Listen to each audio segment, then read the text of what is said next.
Bendito Dios. No, todavía no se siente.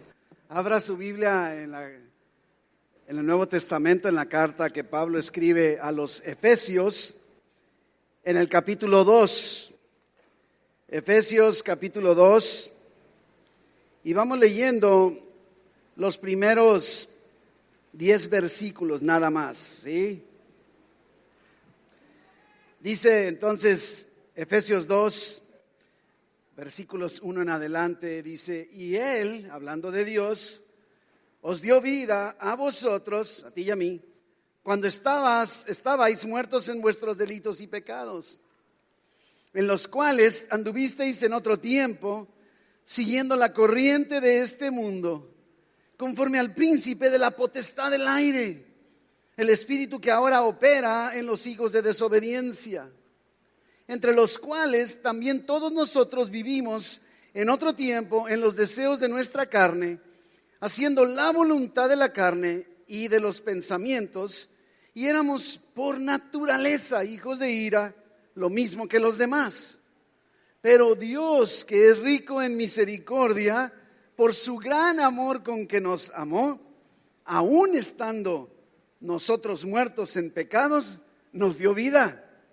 Juntamente con Cristo, por gracia sois salvos, y juntamente con Él nos resucitó, y asimismo nos hizo sentar en lugares celestiales con Cristo Jesús, para mostrar en los siglos venideros las abundantes riquezas de su gracia en su bondad para con nosotros en Cristo Jesús.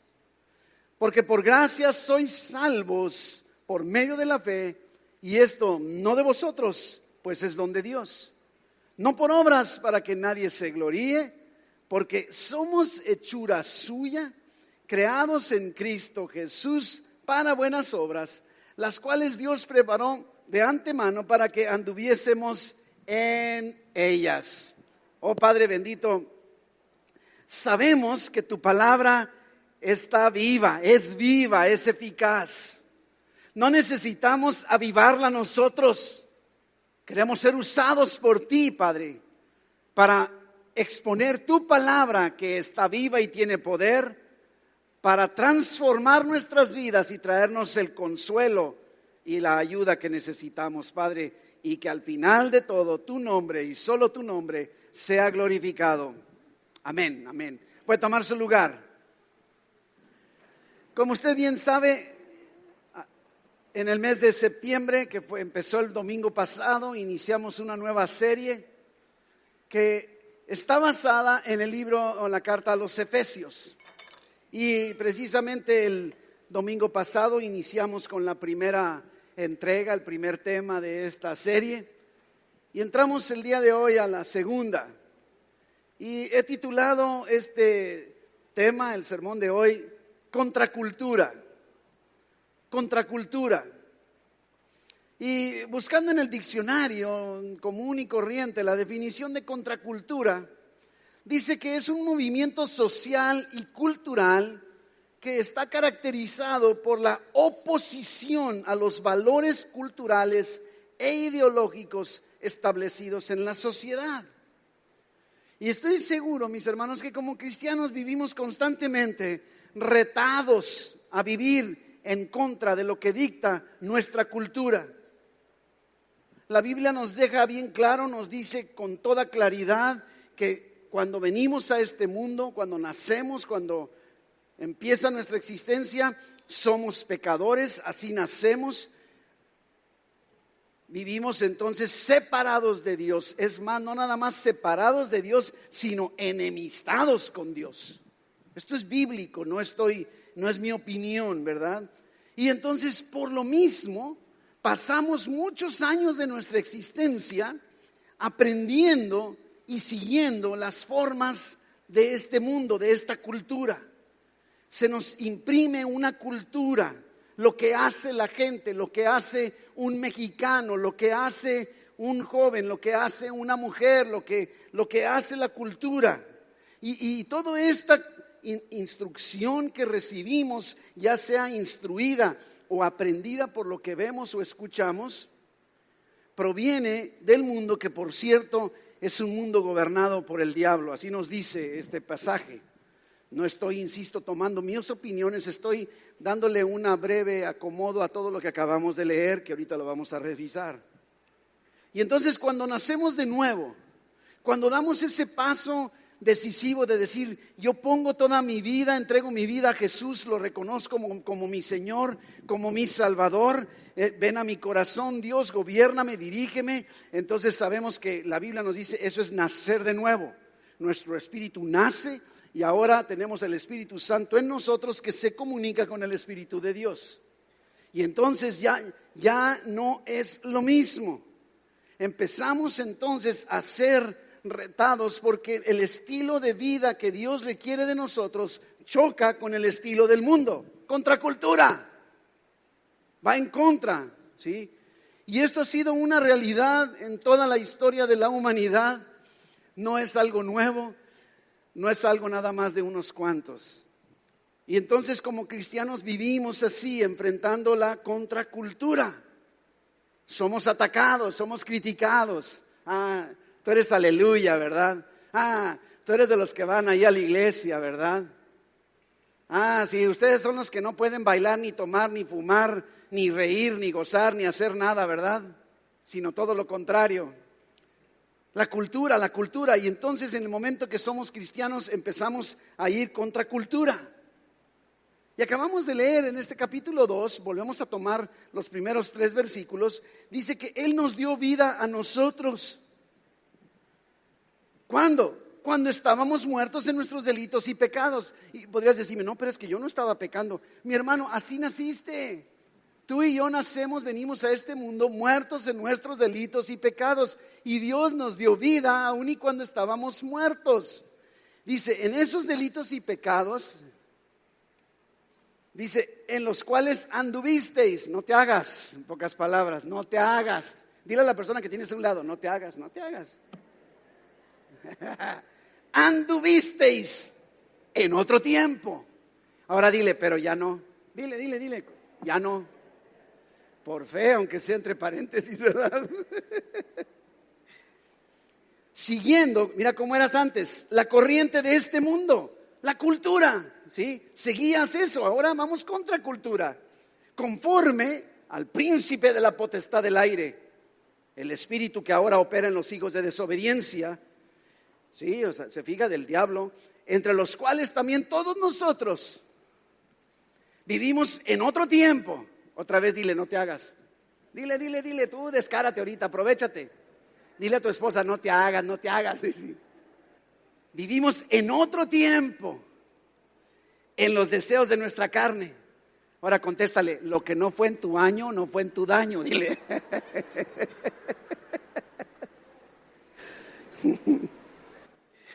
En otro tiempo, ¿qué hacíamos? Siguiendo los deseos de nuestra carne, haciendo la voluntad de la carne y de los pensamientos, y por lo tanto éramos por naturaleza hijos de ira, no éramos hijos de Dios, igual que los demás.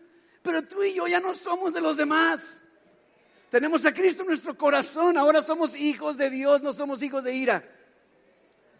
Y si en esta tarde tú no tienes a Cristo en tu corazón, no te vayas sin hacerlo. Y al final podremos dar oportunidad para que lo hagas. Pero esta es la realidad del cristiano. Es todo un desafío. Es la lucha entre mi vieja naturaleza, lo que yo vivía, lo que yo sentía, lo que yo quería y que a veces sigo queriendo, y lo que ahora quiere Dios que yo haga, lo que es mi nueva naturaleza. Es un choque continuo, ¿sí? Una contradicción, un pleito acá interno que me hace entonces vivir en contracultura. Pero para habilitarnos en este desafío de contracultura, Dios dio el primer paso. ¡Qué hermoso Dios! A mí eso es lo que me sorprende. ¿No te ha pasado cuando quieres algo y alguien ya se te adelantó? Hasta podría parecer como sorpresa. Y es que se me antojaría, y aquí te pone, ¿no? Se me antojaría un café, y ya tienes el café ahí. No que aparezca, te lo traen, ¿no? Está como a mi esposa no le gustan las sorpresas. Digo, así que porque ando hablando de ella, pero no le gustan las sorpresas. Si algo soy un fracaso dándole una sorpresa porque siempre me cacha. Hasta le digo, ¿sabes qué? Me echas a perder la sorpresa. Mejor ya no te doy sorpresas. Mejor aquí está. Sí. Pero precisamente eso, Dios se adelanta. No tanto una sorpresa, pero yo creo que sí, porque tú podrías decir, yo no merezco la presencia de Dios. Yo no merezco el favor de Dios después de dónde vengo y de lo que yo he hecho. Y me dio vida. Me dio vida, mira lo que dice el versículo 4, pero Dios que es rico en misericordia. No dice, pero tú porque eres muy bueno y lo mereces. No, Dios es rico en misericordia y por su gran amor con que nos amó. Y esta es otra cosa hermosísima cuando estudia uno la palabra de Dios. Cuando ves que los versículos de una porción de la Biblia se conectan con otros. Porque viene a mi memoria Juan 3:16. Porque de tal manera amó Dios al mundo que ha dado a su Hijo unigénito para que todo aquel que en él cree no se pierda, sino que tenga vida eterna. Y dice, con ese gran amor con que nos amó, aún estando nosotros muertos en pecados, nos dio vida juntamente con Cristo.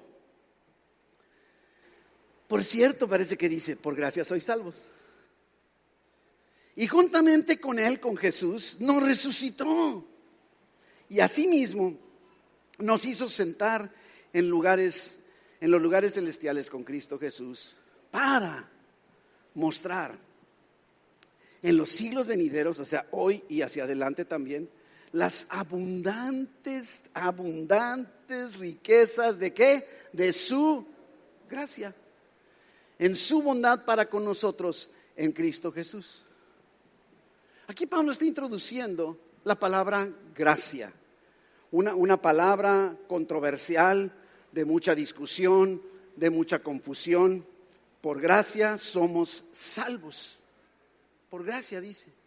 Ahora, observe que el objeto de todo dice que para mostrar en los siglos, o sea, en las culturas venideras, siglo, cultura, época, se está refiriendo a nuestra palabra contracultura. Para mostrar en los siglos, podríamos decir, en la cultura venidera, las abundantes, o sea, contracultura, mostrar las abundantes riquezas de su gracia.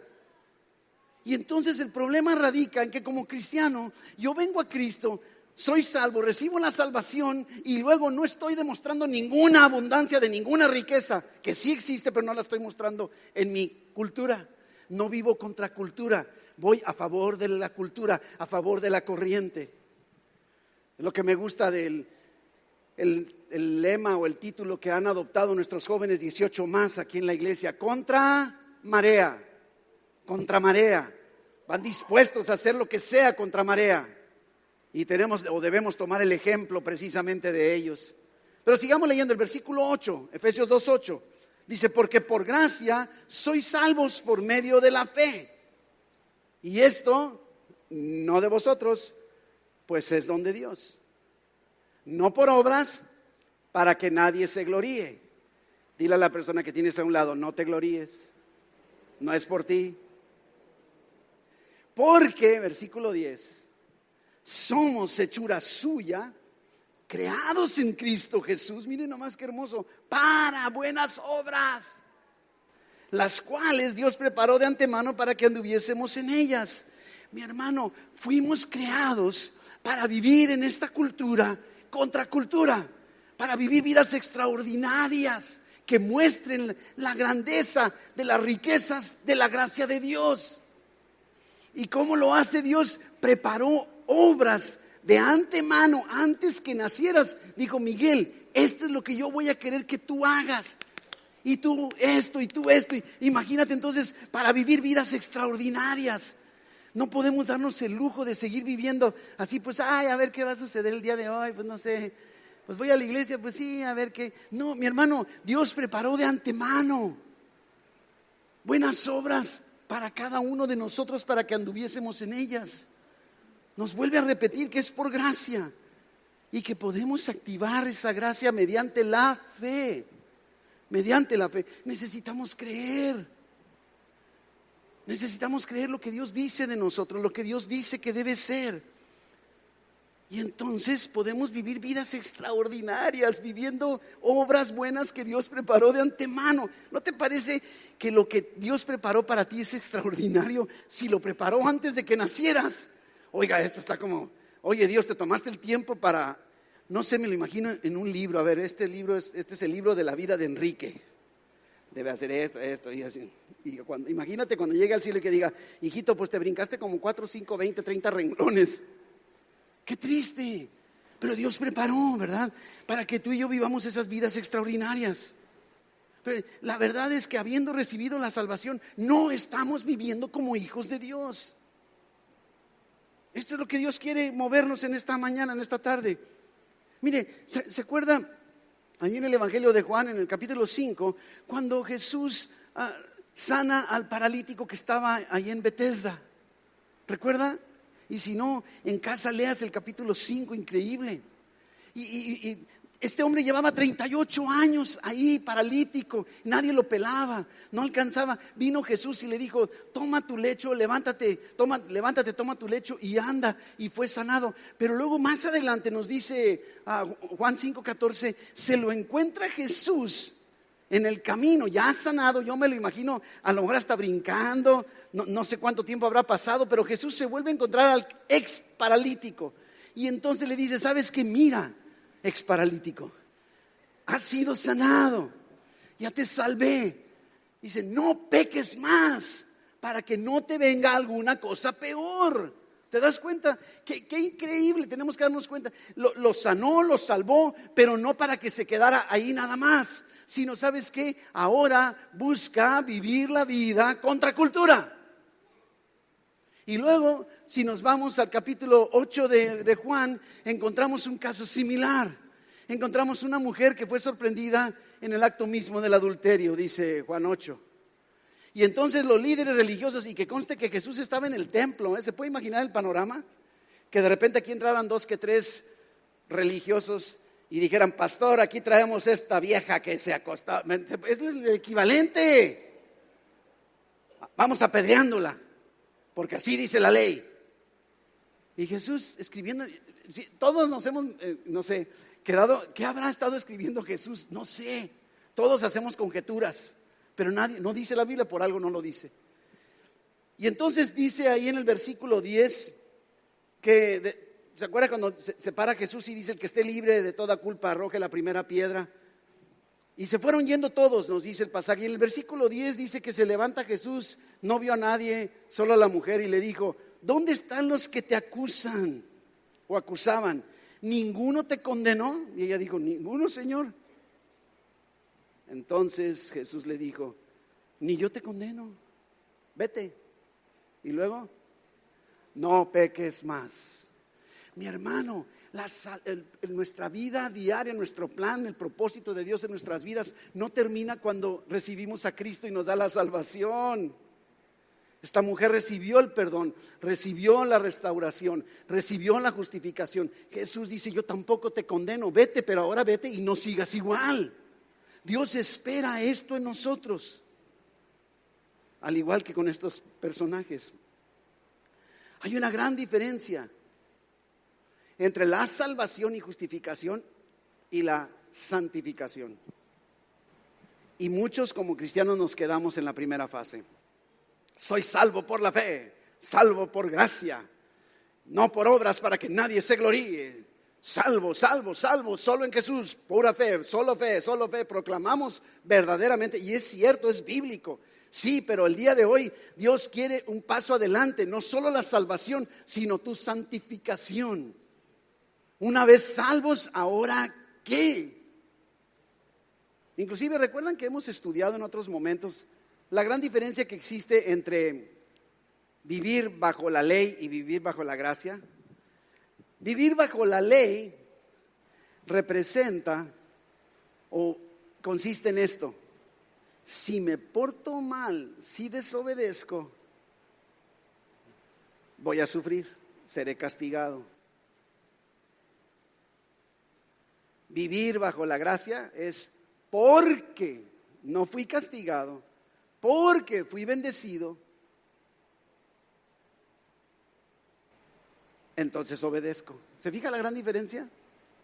Este es el concepto del Nuevo Testamento, pero no ha cambiado. No ha cambiado.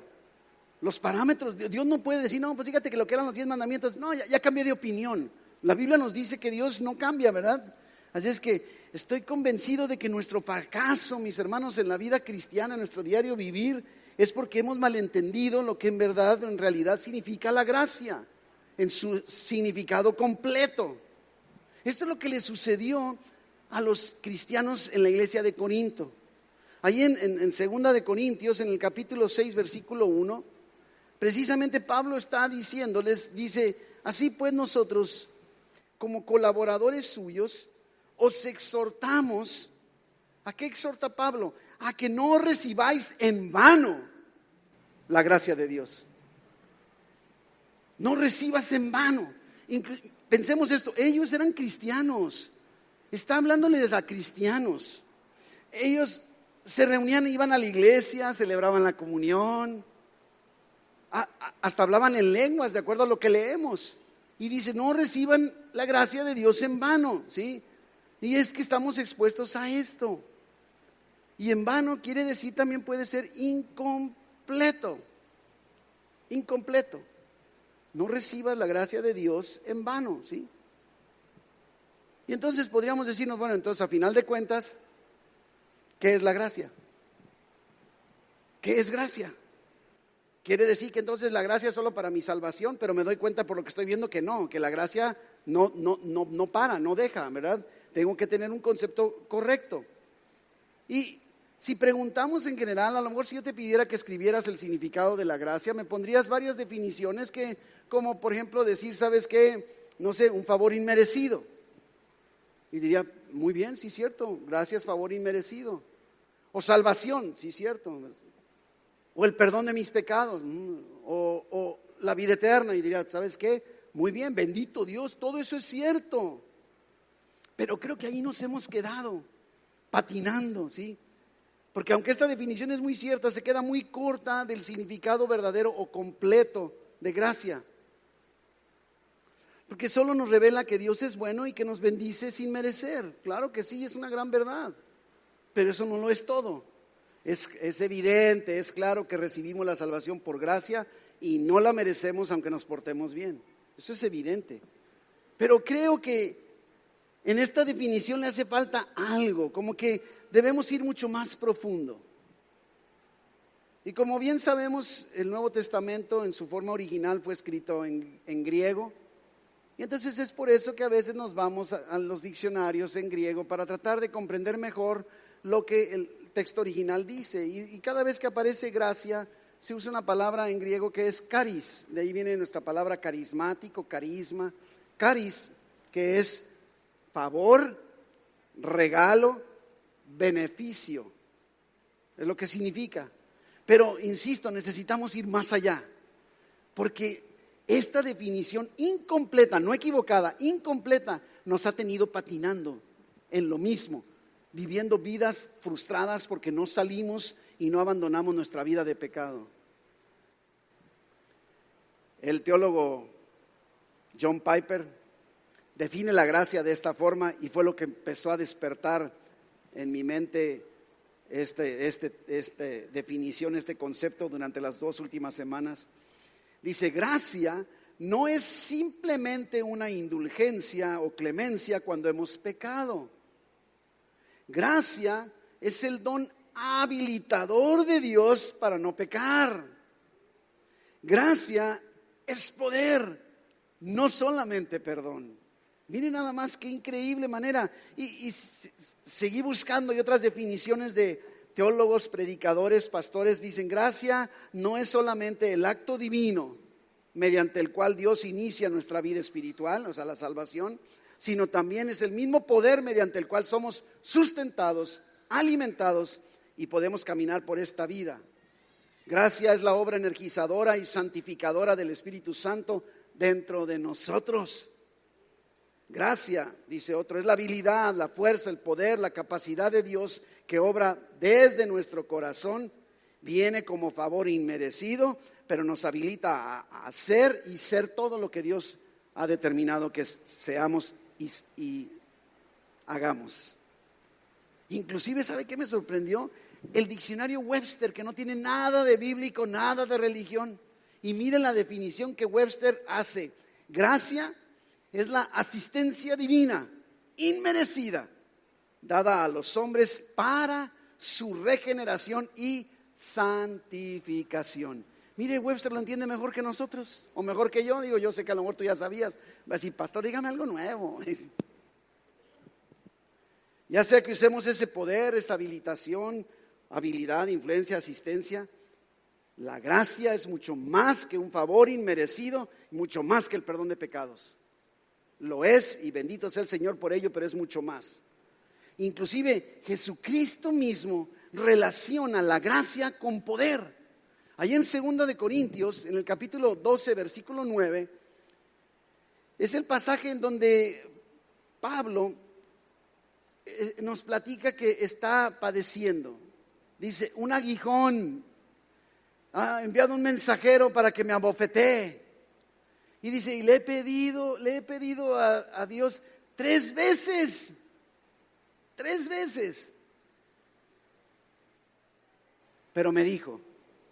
¿Y sabe qué? Algo bien importante. Yo no sé cómo sea su Biblia. Mi Biblia, todas las palabras de Jesucristo las pusieron en rojo. ¿Sí?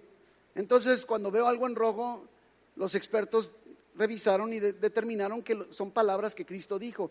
Pues lo que Dios le dijo, lo que dice que Dios le dijo a Pablo, está en rojo. Es que es nuestro Señor Jesucristo quien le está diciendo a Pablo, ¿sí? Y entonces dice, bástate mi gracia. Bástate. Mire, mi hermano, si la gracia solo fuera para salvación, diría, bueno, mira, agárrate bien de la gracia y luego esto.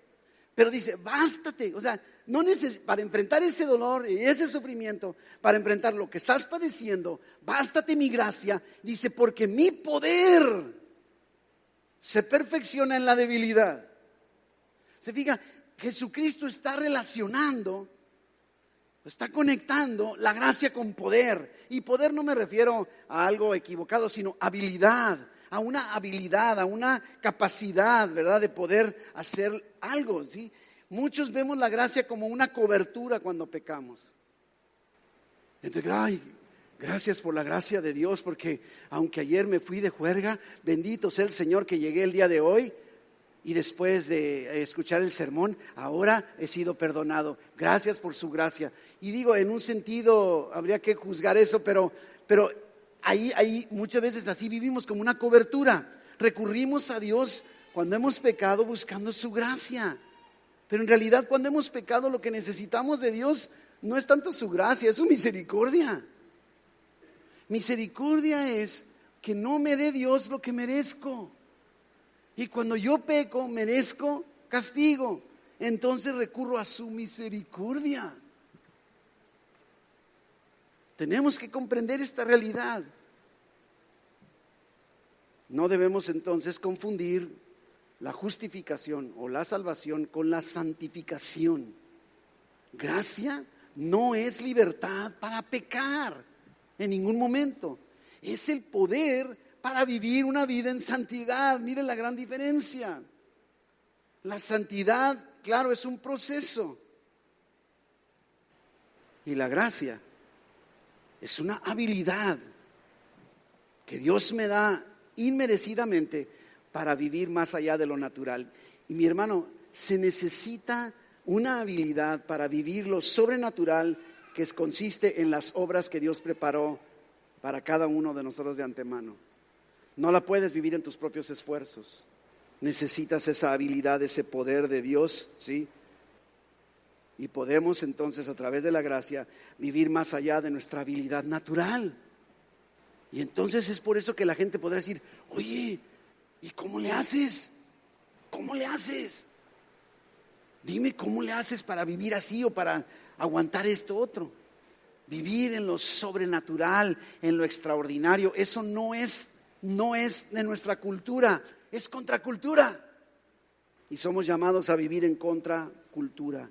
Y solo podemos lograrlo mediante la gracia que nos da el poder, la habilidad para lograrlo.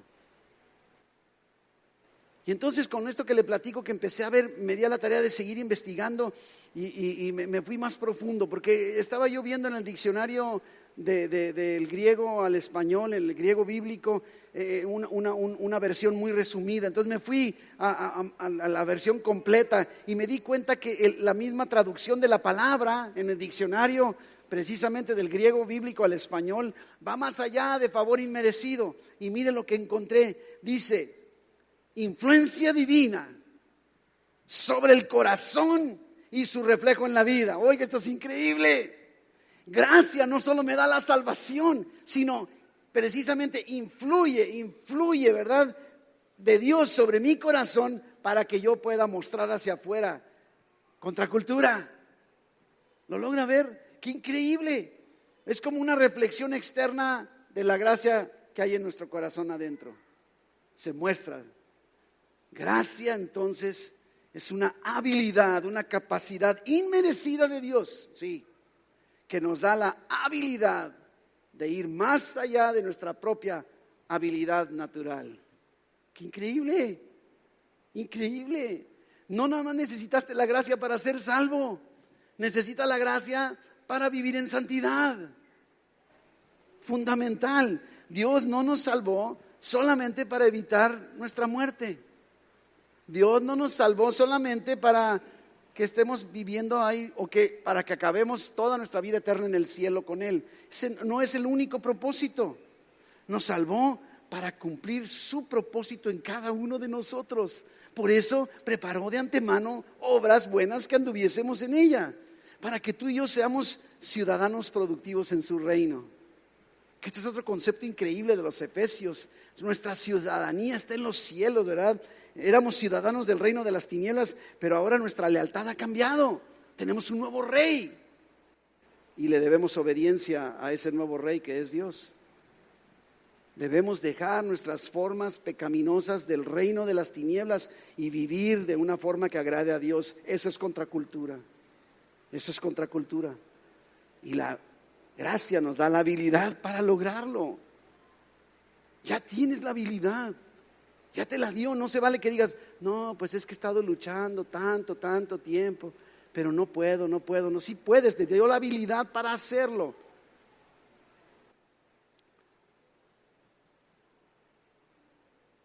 Así es que al igual que la salvación que recibimos por gracia como favor inmerecido, también hemos recibido la habilidad inmerecida para vivir la vida cristiana. La clave para poner en acción esta gracia en nuestra vida es la fe. Es la fe. Así como por fe creíste y aceptaste la gracia para salvación, ahora por fe cree y acepta la gracia para vivir como Dios quiere que vivamos, contracultura. Como que la fe representa así como la tubería que nos conecta a la fuente de la agua viva, del agua eterna, que solo Jesús nos puede dar. Creados en Cristo Jesús para buenas obras. Buenas obras fuera de lo normal. Obras extraordinarias. Mis hermanos, a lo largo de la historia de la humanidad, desde los primeros cristianos, podemos ver que aquellos cristianos que comprendían esta realidad, usaban esa habilidad, esa gracia, ese poder que Dios les daba y destacaban no solamente como cristianos viviendo la vida cristiana, sino destacaban en el mundo de los negocios, en el mundo de las finanzas, en el mundo de la educación, en el mundo del gobierno, en todas partes. Necesitamos comprender, fuimos creados para vivir vidas fuera de lo normal, contracultura. Dios te habilitó para eso, vida extraordinaria. ¿Está conmigo? ¿O ya se me fue? Aterricemos. Romanos 5:2 dice: por quien también. Fíjese que el versículo 1 dice: justificados pues por la fe tenemos paz para con Dios. ¿Sí?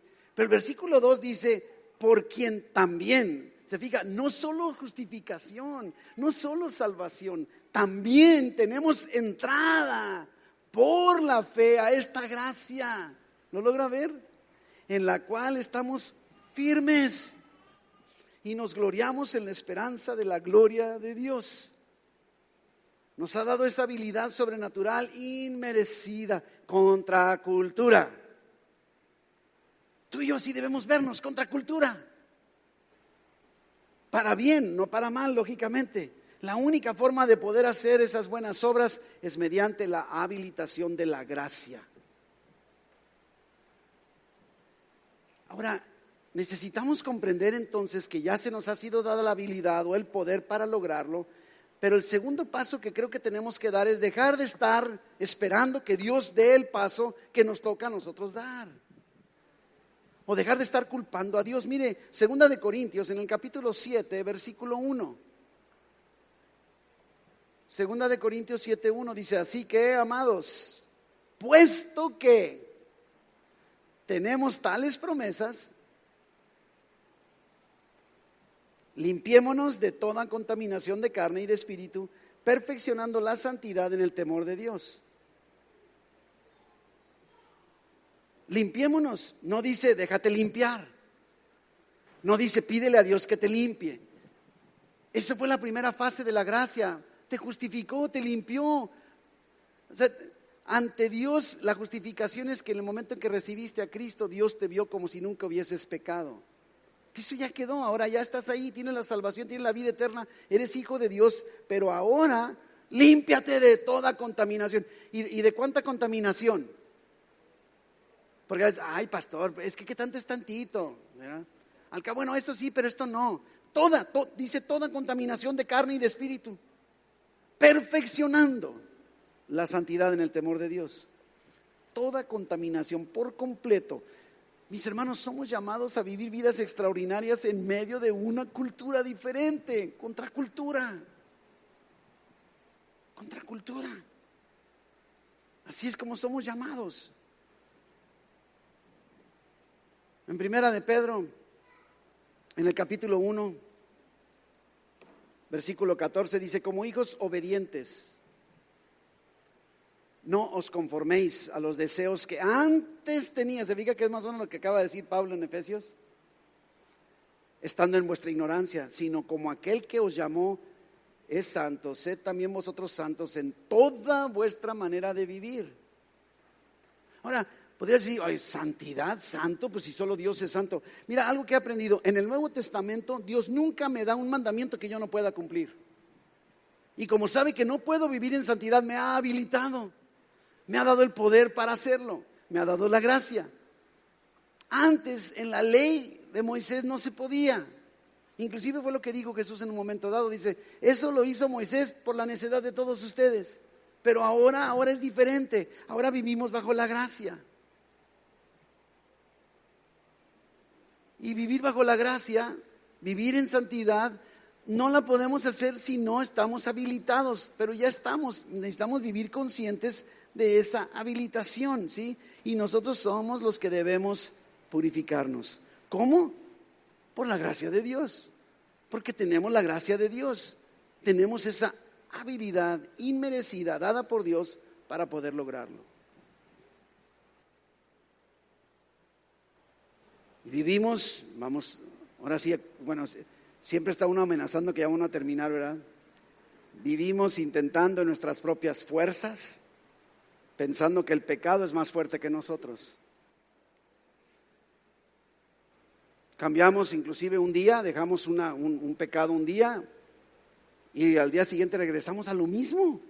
Ahí vamos de nueva cuenta. Cristianos, sí, salvos, sí, vida eterna, sí, viviendo, esperando en pecado, esperando que Dios haga algo. Así no es. Y entonces nos volvemos legalistas, religiosos, criticando a todos y a todo. Hubo una temporada en donde se manejó mucho un concepto que se usaba mucho en los engomados de los carros, ¿sí? Y decía, cristiano en construcción. O decía, ten paciencia conmigo, Dios no ha terminado conmigo, ¿no? Es cierto, sí es cierto, la santidad es un proceso, lo puedo entender, pero ¿cuántas veces nos hemos excusado escudado o escondido a través de esta realidad, ¿sí? Diciendo, ¿sabes qué? No, bueno, es que ¿sabes qué? O sea, nadie es perfecto, no se puede vivir contra cultura, o sea, tú entiendes, pastor, ese es el problema, o sea, ¿verdad? Sí es muy cierto, pero eso es vivir fuera de la gracia. No debemos vivir fuera de la gracia. Eso es vivir o tomar la gracia en vano. Ya la tienes, aprovéchala al máximo, ¿sí? Aprovéchala al máximo. Es como tú y yo debemos vivir. Cierra tus ojos, mi hermano, cierra tus ojitos. No te distraigas.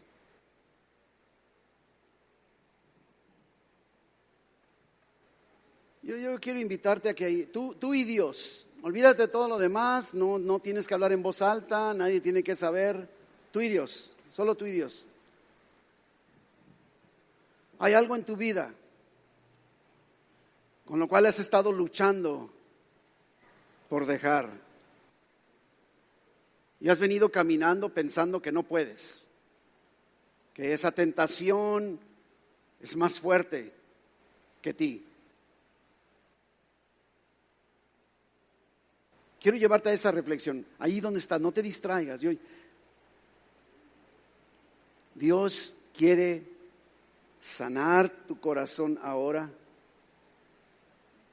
Quiere reconciliarse contigo, como dice Isaías, ven y estemos a cuentas. Si tu pecado fuera de lo peor, yo lo pongo, pero en orden. Pero más allá todavía, mi hermano, que no regreses mañana a lo mismo. Hay algo que Dios está poniendo en tu corazón, algo que Dios está poniendo en tu vida en este momento.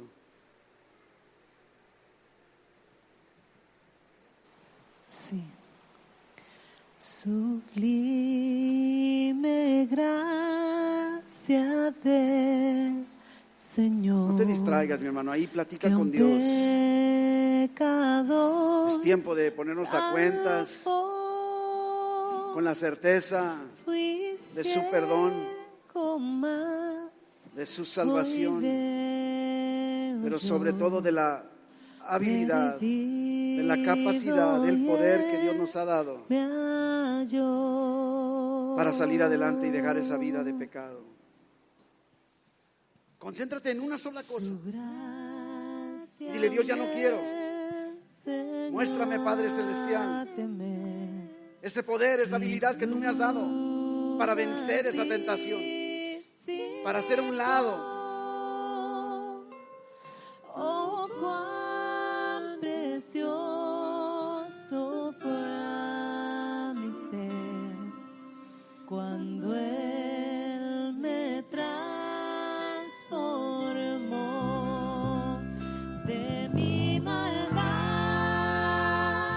me libertó, mi Salvador me rescató, y como el mar fluye su amor, sublime gracia y amor. Mis hermanos, aquellos primeros cristianos que nos narra el Nuevo Testamento vivían contra cultura. Ellos distintos, resaltando en medio de una cultura que les era contraria. Vivían tanto en contracultura que ahí en el libro de los Hechos, capítulo 17, versículo 6, nos dice cómo los califican. Estos hombres que trastornan el mundo entero ya llegaron aquí. Somos llamados, mis hermanos, a tomar la gracia de Dios, porque ya somos salvos. Tomar la gracia de Dios como habilidad, como capacidad, como poder para enfrentar todo aquello, aun y cuando vaya contra cultura, de tal manera que podamos reflejar el corazón de Dios y la gracia de Dios al mundo que no le conoce. Debemos vivir en contracultura porque hemos sido habilitados para hacerlo.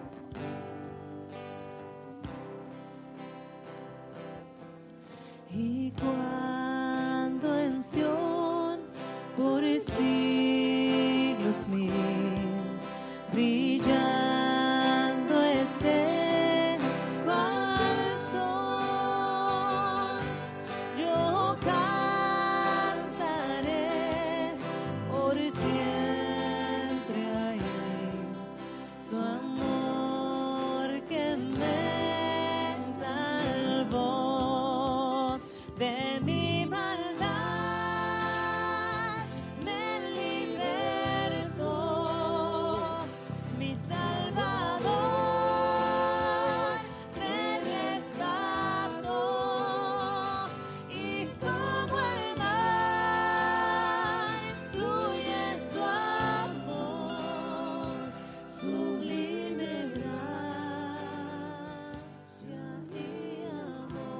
Padre bendito, te damos gracias por esta habilidad, por esta capacidad, por este poder que tú ya nos has dado.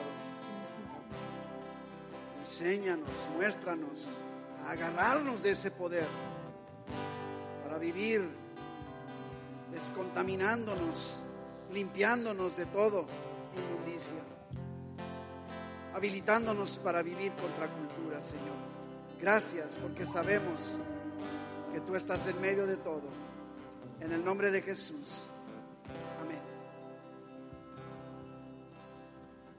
De mí